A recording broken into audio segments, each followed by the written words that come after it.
Hey, welcome everybody. This is Marketing Management Money, the podcast about all things small business. And we're going to talk about something that at first glance a lot of people might not think is a important business topic. However, I have seen this time and time again. In fact, what spurred the thought for me was this just happened to me recently, personally. Yeah, not in a good way. I'm excited for the backstory. So we're going to talk about nepotism in business. And the issue that comes up is that it always comes up. Now, a lot of people, I first want to put some parameters out there. I believe the true definition of nepotism, I should have looked this up, but I believe the true definition of nepotism is family members. Yeah. But I'm going to include... Do you want the backstory? It actually is a Latin word from nepos, which means nephew. So direct family. So nepotism is hiring of family, even though nowadays it's broadened to include best friend and et cetera, and maybe we'll touch on that or not. But I'm going to put my definition up front, and that this is my personal definition. And I think this will help so that the listeners can understand the context in which I am, talking. So my personal definition is nepotism in business is any time that you put the relationship above the skill set. Yeah, and that's actually a correct definition. And it happens often. Generally, it's tied more to family because we're close friends. Yeah, but even in business, a lot of times you'll start working with someone, you'll see the person that gets promoted because they have a better relationship with the boss, and it creates a lot of frustration because the person who has a better skill set or is more qualified does not get the promotion. And so that's what we're going to be talking about, when we say nepotism. I don't want to stick to strictly family, but we will touch on, family and how family impacts things. So, anyway, the backstory and I have to be very careful because when you say family, I can change the names all I want, but it's pretty obvious who my family is.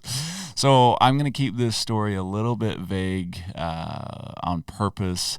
I apologize for that in advance, but essentially what happened was I had been working with a family member, and I could have gone outside and just gotten something done pretty easily, but I had a family member who could get something taken care of for me, a little bit of a side project, not a big deal. And we came up with an original agreement, nothing in writing, and it was just, hey, let's do this. And they came back and, updated the agreement, which is, so you could look at it and say, shame on me for not getting anything in writing, but I'm going to argue that when you start dealing with nepotism, even putting it in writing doesn't matter.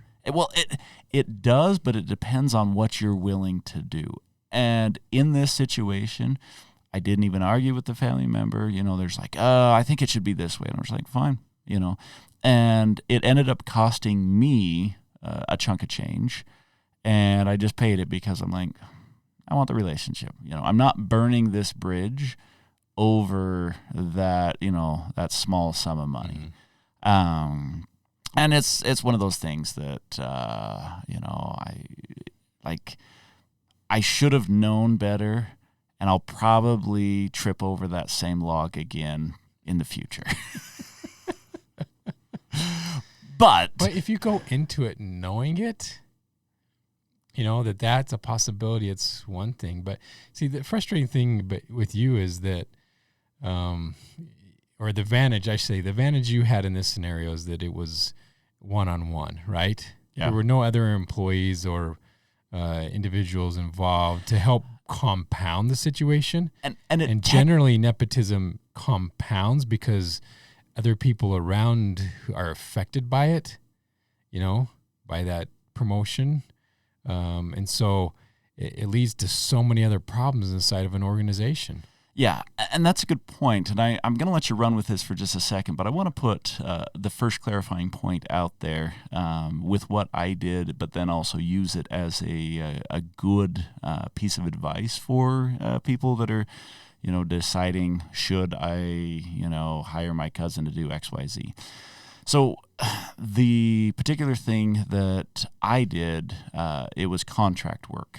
And so either I would have contracted with a family member, or I would have just contracted with an independent, someone that I didn't know or have a relationship with. It was a very short, one-time deal. I just needed I just needed this deliverable taken care of. And so one of the things that I recommend when you're dealing with nepotism is, know your risks going into it. And one of those risks is how quickly can you cut it off? Because now I've cut this deal off and I don't have to worry about, as you were kind of hinting at, the tentacles of nepotism that start to reach and really, wrap around other aspects of the business. So, I gave a little bit of advice that understand your risks and know when you can cut things off. I want you to run with a second when you talk about, the far-reaching, the unintended consequences. Like what are you getting at there? Well, it's not uncommon that, I think this is the most common one, is when someone is promoted that wasn't the most qualified. Mm-hmm. I'm going to say the most because perspective would say that they weren't qualified when I argue they just weren't the most qualified. Mm-hmm. It leads to tons of lower morale inside of a company. Yeah. When other employees say, well, why didn't I get this one? Their incentive to work hard and, the sacrifice for the company is no longer there. Mm-hmm. If you Google it, you can see all kinds of lawsuits that have come from nepotism, mm-hmm. That have been out there. So it's just a tough issue, and it's complex in many ways. For most people, we say this all the time, that I get more places in life by the people I know than through my own efforts. Right. Okay. But when you know people and your skill set align, it's always works out really well. But the thing that I tell people all the time when it comes to nepotism, if they think it's going on or maybe they're going to get overlooked inside the organization, I'm always like, all right, have you been building relationships?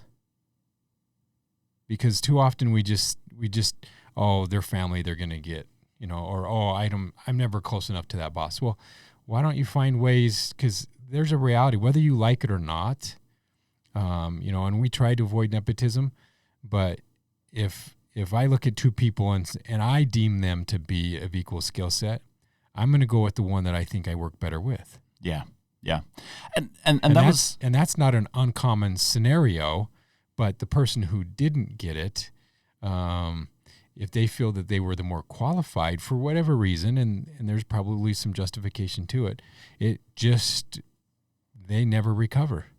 So one thing I do want to point out, and I don't really want to linger on this, but I think it's worth mentioning, is that a lot of times if you're a hiring manager or if you're an entrepreneur and you got to build the team, a lot of times you're not going to have these apples to apples comparison. If you're debating between two people, one person might have real strong analytical skills, they might have more years of experience, the other person might have better tech skills, and maybe they're a little bit more hungry, and so you could see them working harder, and so it's not always clear cut. It's not always like, okay, these two people are identical and this person's skill set is better than the other person's skill set.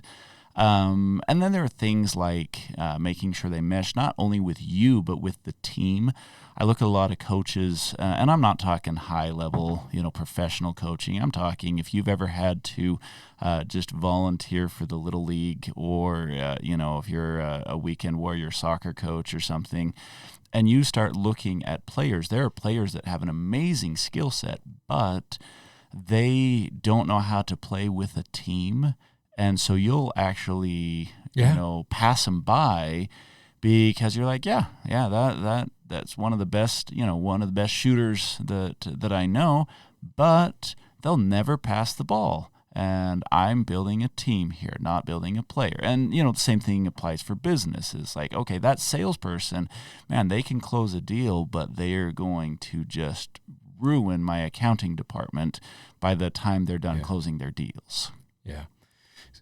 So by definition, again, at the beginning, it's generally when all things are equal, we show favoritism towards a family member. Yeah.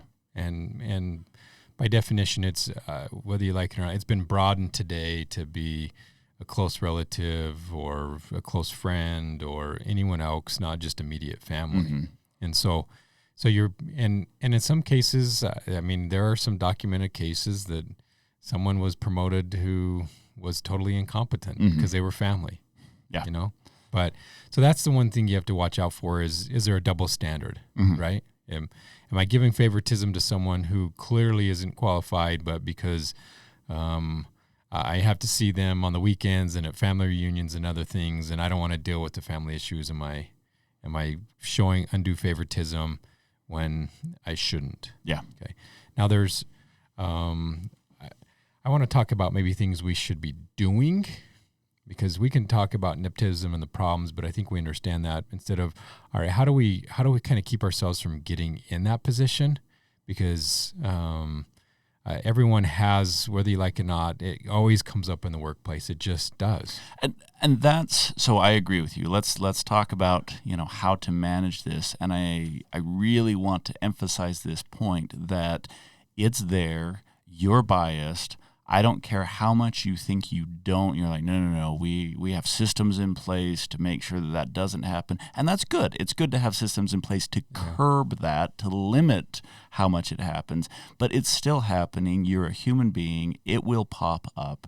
And so, let's talk about how to best manage it and some best practices so that when it pops up, we're on the good side of nepotism. It's not all bad. Yeah, I agree. One thing that I always recommend is job descriptions that have detail in the job descriptions. Okay. So if I have a good job description out there and it has details in it, then when now I'm in an interviewing process, even if it's family and I'm nervous that I kind of recognize they're not the best, but I feel kind of in a bad position, when I start asking a question like, hey, do you understand formulas inside of an Excel spreadsheet? And they go, no, right? Okay, it gives me better validation that afterwards, if I don't hire them and say, hey, look, when it came down to this question, you couldn't provide that skill set. Yeah. So we went with this individual, but so let's work on that so that the next time this position comes open, you're the one who gets it, right? Mm-hmm. So I like the job description with details in it because it just helps guide us in our interviewing and the questions we want to ask to make sure that we're not putting ourselves in a bad position. So I have two thoughts. They're kind of on different ends of this. One, you mentioned having skill sets that are kind of like required skill sets. I love to take the, I'm going to call it the doctor test or the airline pilot test. Okay. Right? So would I want my airline pilot to be kind of good at what he's doing? Or do I want him dialed in? And, would I want my heart surgeon, does she need to know exactly what she's doing? Or does she need to be just kind of good? And, if I'm going to have that standard, the funny thing is people understand with a heart surgeon, like, I would not mess around with a heart surgeon. I'm like, your CFO is so critical to your business. Mm-hmm. Why in the world are you picking your poor spouse? I see this happen all the time. For whatever reason, it's always the spouse that ends up being the CFO. And sometimes the spouse has a background in finance, but more often than not, the spouse is the one that does the household budget. And I'm kind of talking for startups here. I mean, when you get to a mid-sized company, this isn't really the issue. Well, I've seen it in mid-size. So I've seen it. That's true. there was they did about $8 million in annual sales. And it was the husband started the business, and he understood the business really well. And the wife ended up doing the financials, and they were stuck, and they were having problems. And so I went and looked, and I'm like, hey, why don't I do a financial training for you? And so they ended up attending it was actually the Growth by Numbers training. And we actually did it specifically for them. Like, they were having enough problems, and I'm like, okay, we're gonna come in and do this training specifically for you. And the wife, like, she was lost. She could not keep up with the basic training, and I'm thinking to myself, okay, this is a training that is for anyone who needs to brush up on their financial literacy. You run the books for an $8 million company, and you can't keep up with this. This is a serious problem here, you know. And instead of doing anything about it, they just ignored it. And they're just like, no, we're good. We're going to keep doing things the way we've been doing things. I'm like, whew, good luck, you know. Your problems will continue. Yeah, you know.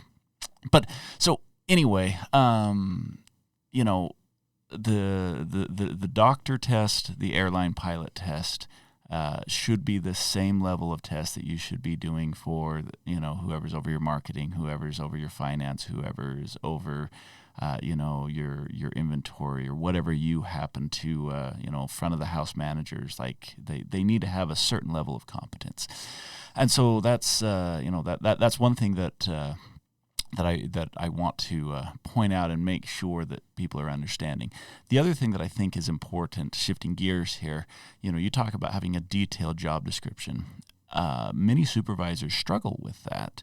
And to me, that's actually an indication of maybe the supervisor is not in the right position. As a supervisor, you should know all positions immediately under you. I mean, I'm not talking about multiple steps. Yeah. If you are upper management, and then you've got mid management, and then you've got supervisors, and then you've got, the general workforce, you don't have to know the job descriptions of the general workforce. Well, and while you're on this point, I want to chase this, because this is one of the thoughts that always comes to my mind, and then we'll tie it back in with what you're saying, and that is, if your supervisors are struggling with those job descriptions and things, what we find too often is that someone performs really good in a position. So instead of really doing an interview and looking at skill sets, they're doing a great job. Let's just promote them into this next position. They'll do great. Well, we promote them into incompetency. Yeah, the Peter principle. Yeah. And so a lot of times it may not be directly nepotism, but because they have been a good performer, they had the skill sets at that level, so we promote them into the next one thinking they're going to be successful, but they start to fall, and now we're super frustrated because we're like, what's going on, and why aren't they performing anymore? Well, we just promote them into incompetency, and the frustrating piece is everyone else around sees it as well, so now you've had the same net negative effect on your organization as if you did nepotism. So I think that's not even the worst case scenario. I think the worst case scenario is when you promote someone into mediocrity. And you're probably going to pull the Latin out on me and tell me that I'm using the word mediocrity incorrectly. No. So when you promote someone up, if you promote them to a level of incompetency and everyone can see it, you at least can address a problem.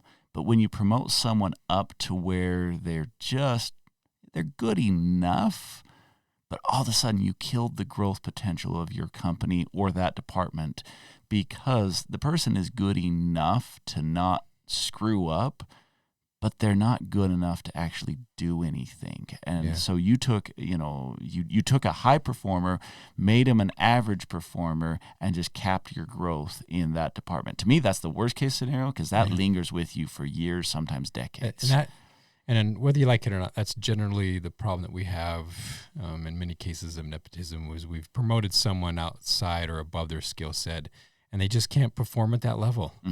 And so it just leads to all kinds of problems with that. So jumping back now to your, when the supervisors, maybe don't understand some of that, that's a good key indicator that there's a bigger problem that we need to address. Yeah. Not necessarily nepotism, but. So your supervisors or you need to be able to create detailed job descriptions of everyone immediately below you. And those job descriptions need to be detailed enough that you can ask the question, like, calculate this formula. If that's not something that you're comfortable asking, you need to brush up on what people below you are doing. It doesn't mean, I love the example of an orchestra. The conductor does not actually make music. They sit there and wave their baton. And they don't have to be the best flautist or the best violinist or the best pianist, but they have to have a good enough knowledge of every single instrument so that if something is out of tune, they know where to stop and fix that. If someone is not following their music, they know where to stop and fix that. And so as a conductor, you're not required to be the most proficient in every instrument, but you are required to have a level of understanding of those instruments so that you know where to problem solve. Yeah. Another one that help avoid problems is if you're a small family-owned business and you have other employees, don't hide behind the fact that this will always be a family-owned business and that's just the way it's going to be. And if you don't like it, then get a job somewhere else, right? Because too often they're a good employee, we want to keep them, but we kind of just lead them along, knowing that in reality, son or daughter is going to take over the organization. And, now it might take years to get that, that family member, up to speed and trained and a little bit of education. And in the meantime, we have a good employee out there who's thinking maybe one day they can move into some of these positions, even though we had no intent. I always say, look, if you have intentions of being a family-owned business, don't hide the fact that that's how it's going to be. Right? Because it's not bad to move family through that. Okay. If you want to stay family-owned business for whatever reason, that's not nepotism in those cases aren't necessarily bad. The principle that makes it bad is when you kind of lead other employees along like, oh yeah, you'll have room for growth. And oh yeah, if this opens up, but every time it opens up, one of your family members gets put into that position, you're just burning bridges versus if they knew, hey, look, we appreciate what you do. We're going to reward you, but we're going to stay a family-owned business. They're going to eventually move into these positions. That way, they know at some point in time if, they can step away and go look for something else if it's never going to pan out for them. There's see it too so often. much here. And I'm going to pull it back to something, and this is not... You'll have to understand the concept behind this. I'm not specifically saying this is how to do it, but I think the concept is pretty obvious. So, we could do a whole episode on what you just said, and honestly, we could do a whole series on what you just said. There's so much to unpack with that issue right there. So this is what I'm going to start with, right?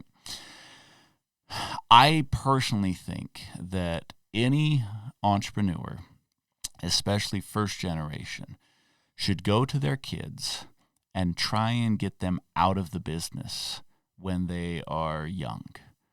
And everyone tries to get them in the business.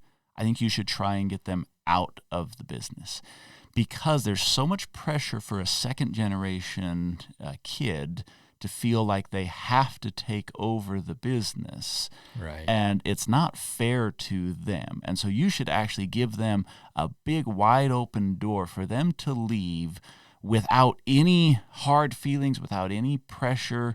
And then if they're like, no, I don't want to leave, then start working with them. So this is what I'm going to recommend.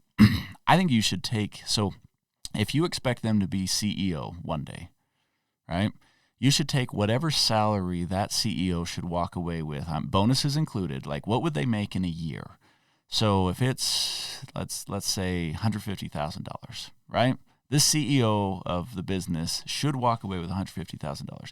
You should take $150,000 and give it to your kid and say, I'm paying you $150,000 to get out of the business. You take that money, you go get a college education, you go start your own business, you go, put it down on a house, invest it in the stock market. I don't care what you do.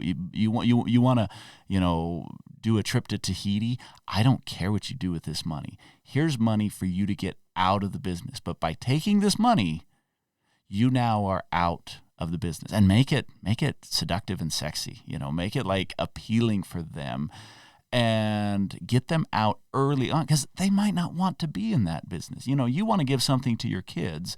Well, give it to your kids. Let them get out of the business, and let the kids that want to stay. So then later on, when they're saying, oh, well, my brother, he's getting everything in the business. I'm like, yeah, you took $150,000 and you went and blew it on stupid stuff. Your brother turned down the $150,000 and he worked his way up in the business. And so, I think you need to do stuff to get your kids out of the business. Not the majority of second-generation entrepreneurs, their kids don't want the business, even when they think they do. They're just like, oh, yeah, I really want to do that. I'm like, no, you don't. You want the lifestyle. See, if it gets to a second generation, by the time, that kid is looking at coming into the business, there's decades of hard work that have gone into this business. And so, yeah, of course they want it, because the trees are mature and there's lots of fruit coming off of them. They didn't have to plant the seeds. Yeah.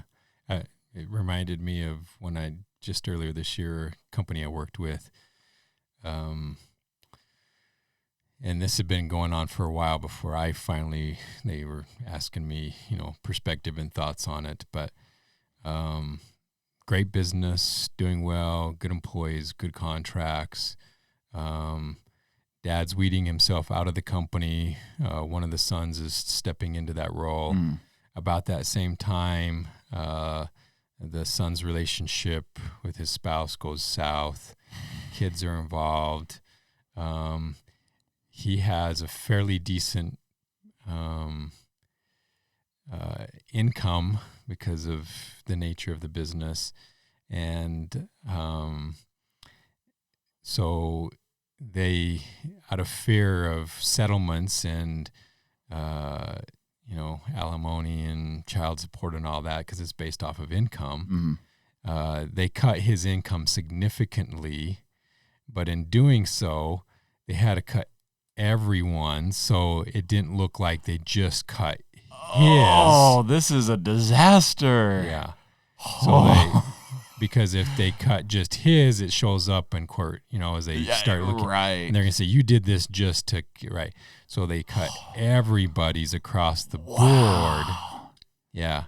And so those are when I hear stories like that, I'm just like, okay, this is why nepotism has such a horrific, it might as well be a 4-letter word in business many days, because it's just scenarios like this just lead to why so many people hate nepotism. Because think about it, if I'm one of those employees now and I just get shafted because of my boss's relationship problems, man, not cool, right? Oh, yeah. I got penalized for your mistake. Yeah. Well, and the thing is... And here's the funny thing. Anyways, the business from that one scenario has never recovered. Oh, they won't.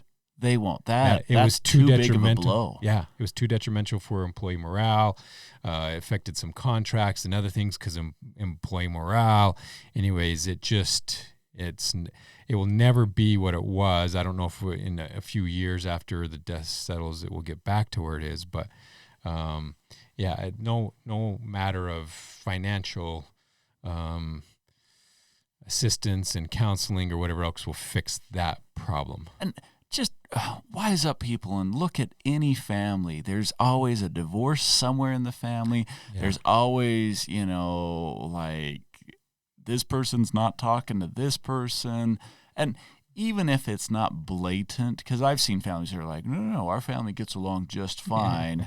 And I'm like, you just have personalities that aren't really loud. They still... No, it's because you guys live on other sides of the country and you don't see each other enough. Yeah, family feuds are Yeah. So prevalent. So don't think that you're exempt from it. Don't be like, oh no, it'll never happen to us, or which does bring up something. So I want to get your take on this.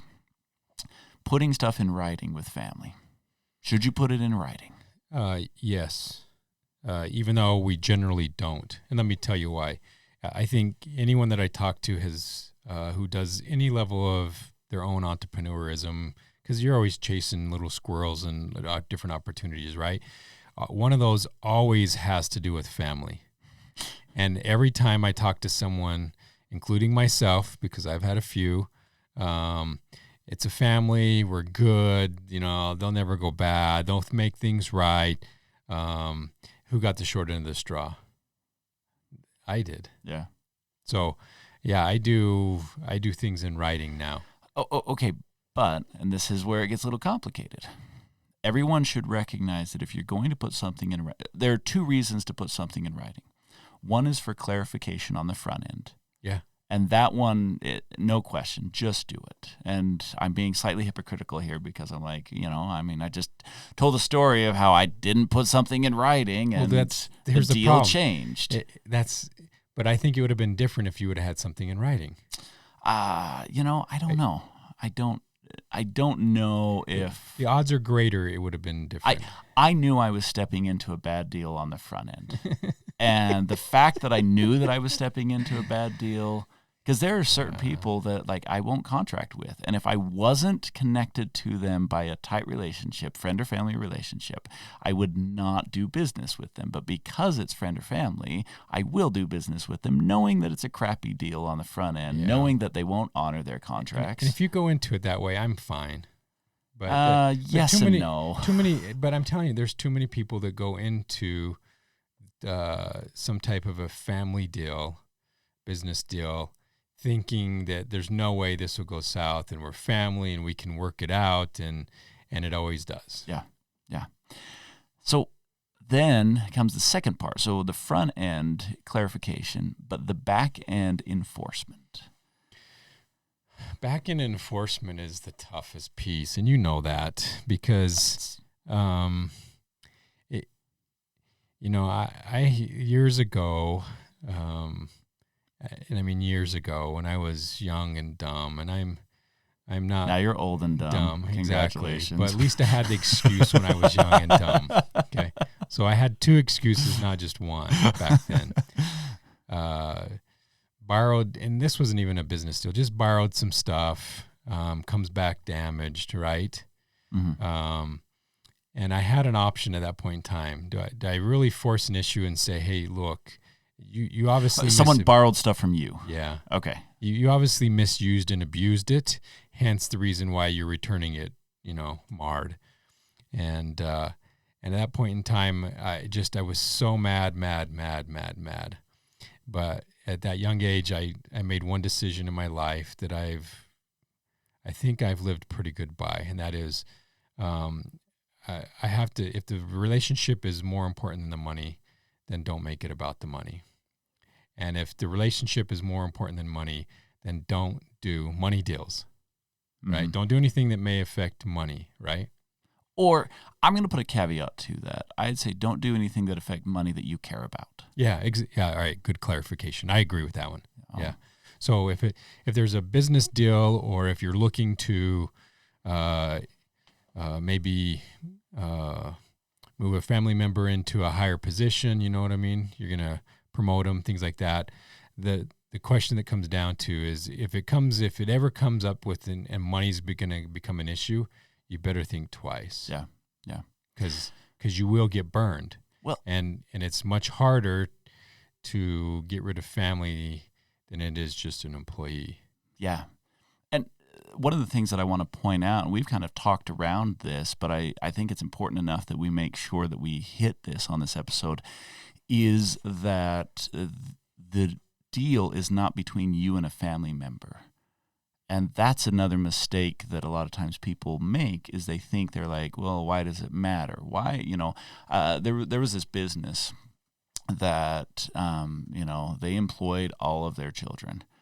and there were 3 children, and these were grown children. Like, I've seen businesses, when you see that startup business, and they're like giving their kids opportunity to make some summer money. I'm not talking about this. I'm talking about, like, they had 3 fully grown adult children who were married, had children of their own, were employed by the company, and provided no value whatsoever to the company. They were just dead weight. And the owner's attitude was that it didn't matter because he's like, I got the money, But the problem is that this particular company was riddled with management issues.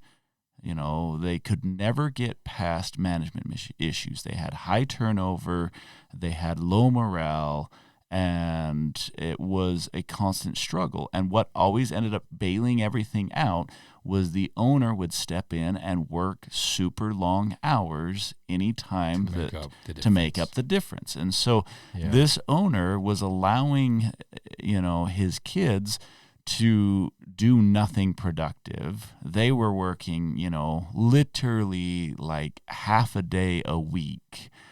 And he's working 80 plus hours, ended up screwing up his health over it because, he's got all this money and his health starts going down the tube because he's working too much. And it's because every time that there was a management issue, he stepped in, he fixed it, he did, I'm like, well, you're subsidizing for everyone. And so if you think that it doesn't, it's like, oh, it's just between me and my kids, and, I just do that for my kids. I'm like, no, everyone in that company sees what they're getting away with, and they know what they can get, the non-family members know what's allowed and what's not allowed. They know where your soft buttons are. And it can be as simple as, the company's buying pop for all my family members, but if an employee touches one of those pops, you're in trouble, right? Yeah. I mean, those are the little things that a lot of times I don't think we recognize when we talk about double standards is, my family members, they get a company car, but my lead manager doesn't get a company car. I see that a lot with, common things, like gas cards, cell phones, company cars, snacks in the break room, right. And they get tucked in because you're like, it's just just take, even if the family member doesn't get a company car, and it's like, oh, just take the company car and, don't worry about it.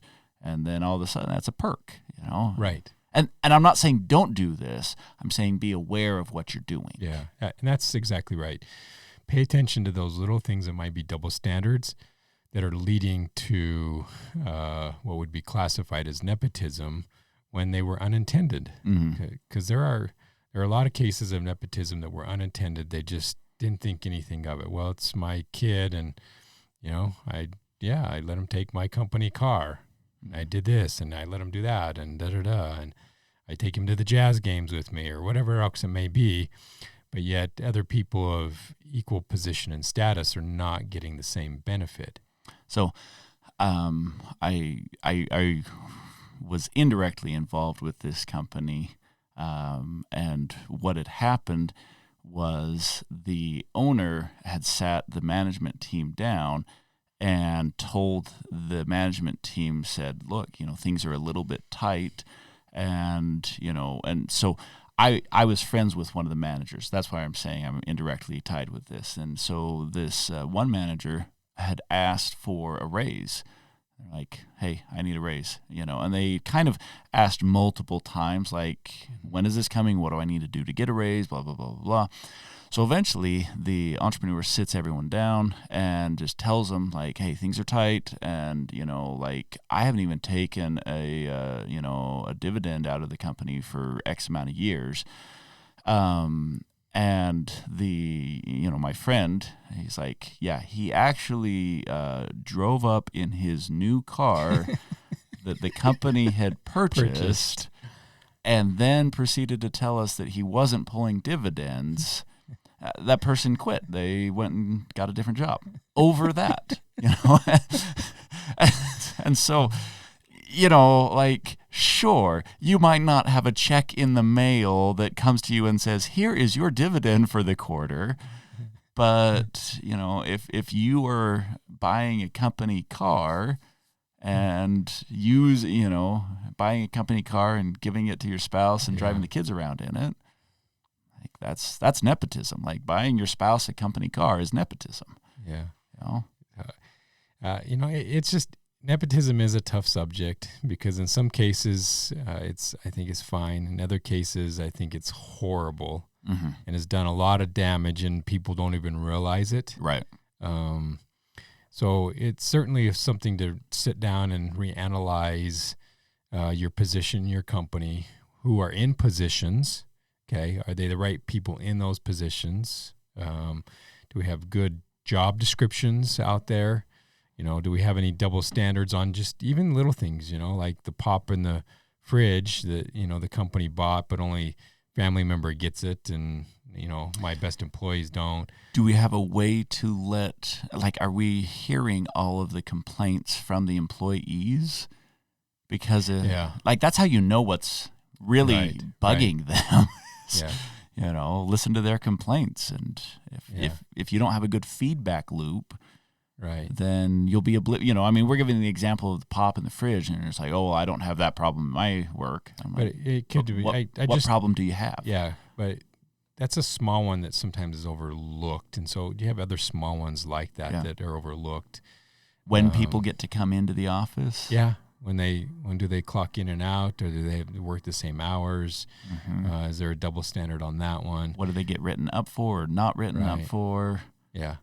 Another one that is out there, I always kind of recommend going along with job descriptions, is that if you feel like you're in a little bit of a gray area and you have other people who can do the interviews, step away. Don't get involved in the interviews. If it's going to be, potentially, and in this case, it might be family, but it could even be just close relationships with people that maybe you're like, I don't know that they're the best, even though they're bugging me enough that, hey, you know what, I know you got this position coming up. I got your back, and know what I mean? And are you transparent? Do you tell people, I don't get involved in that kind of stuff, I stay out of it, but then you're going out to dinner with them on Friday night, and this isn't a work dinner, we're just hanging out, and the question came up, and I just answered it real quick, like, if you are, and again, we're not saying don't do nepotism. We're saying control it and manage it. So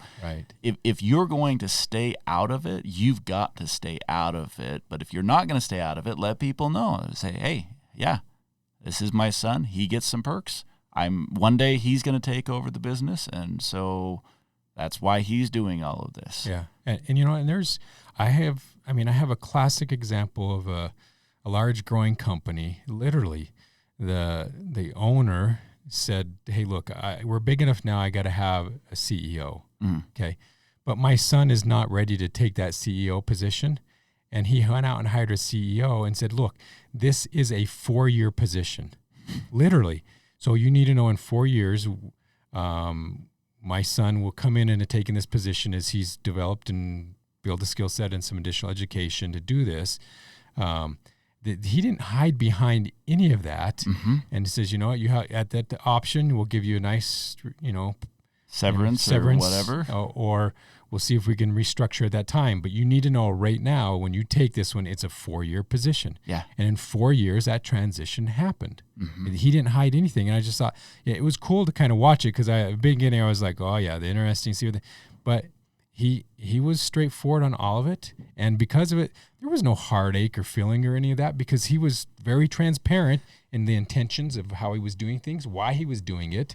And I really like that he put a time frame to it, because I see a lot of people, one day my son will take over. Yeah. well, what does one day mean? You know, like right. I've got this, you know, like this ticking time bomb. Yeah. Well, because the one day means that if they ever get the skill set and I think they're competent enough and they stop I don't really trust them. Right.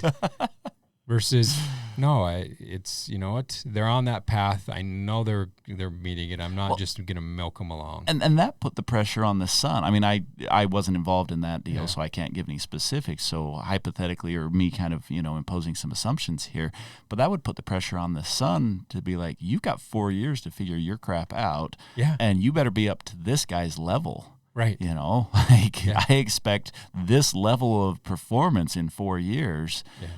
You can gauge after 6 months, am I on track or not? Yeah, and it's kind of interesting in the beginning, you know, that I don't know how serious the son was or this or that, but you know, he seemed a little bit lackadaisical. But as the time went on, you really saw him mature. Because I think exactly what you said. He realized that, hey, look, you have a time frame in which you've got to get yourself ready. You know what I mean? If you're going to play in the big leagues, you got to get your act together. Yeah. And I don't say that he was a screw up or anything in the beginning, but with any position and company, we have to mature with it as well, right? Yeah.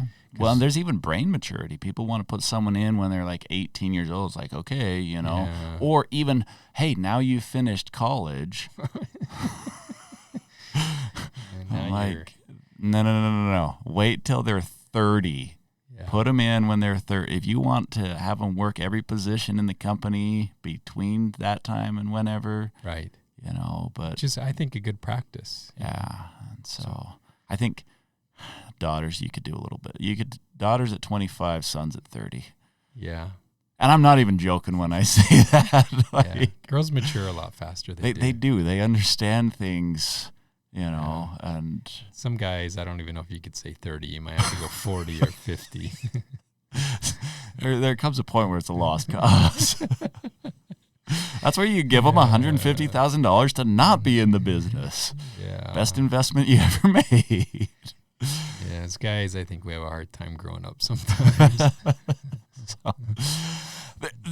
There's a lot we could cover, but I think we're going to wrap it up there. I don't know. We might pick this one back up. There's a few things that we could delve into a little deeper, or maybe we'll just leave it there. I mean, there's no definitive on this, and so you know, I don't want to say this is right and this is wrong, but there's a lot to think about. But I think we'll wrap it up there, unless you have any last thoughts. No, my counsel is always look internal at your practices. Look to make sure that you have the best people there. Don't make the same mistake twice.